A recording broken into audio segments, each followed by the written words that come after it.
and the crummy vermin poured out of the park like a line of ants and surrounded the body. No one noticed him. There were no keening sirens, no, "Dude, did you see what happened?" Nothing. After a few minutes, the killer stood up and, with his hands in his jacket pockets, left the park and headed home. There would be other nights. One of these times, he was bound to get lucky. Chapter 2. On Monday morning, Assistant District Attorney Yuki Castellano was in the San Francisco DA's conference room, sitting across the mahogany table from a boyishly handsome young man. Yuki was building a sexual abuse case that she thought, if brought to trial, could change the face of rape prosecution on a national scale.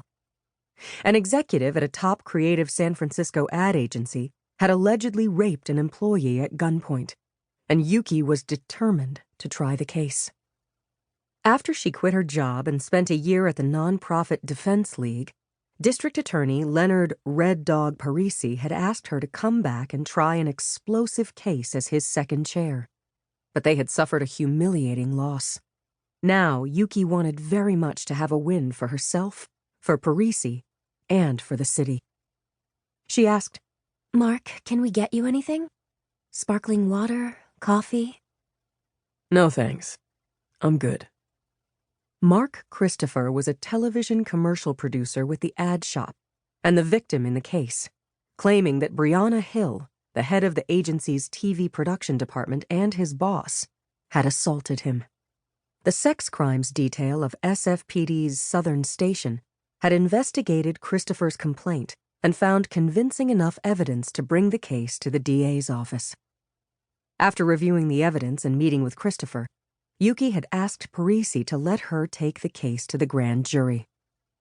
Parisi said, "Yuki, this could be a glue trap.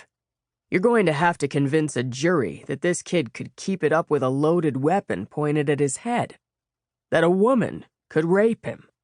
You really want to do this? Win or lose, this case is going to stick to you." She said, "Len, I'm absolutely sure he was raped, and I can prove it. If we get an indictment, I want to run with this." "Okay," Len said dubiously. "Give it your best shot." In Yuki's opinion, non-consensual sex was rape, irrespective of gender.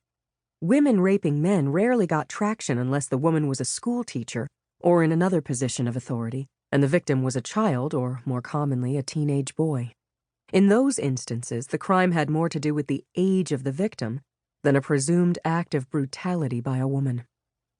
In this case, Brianna Hill and Mark Christopher were about the same age, both in their late 20s. Christopher was Hill's subordinate at the ad shop, true, but he wasn't accusing her of sexual harassment at work. He claimed that Hill had threatened to shoot him if he didn't comply with a sadistic sex act. Would Hill really have pulled the trigger? For legal purposes, it didn't matter.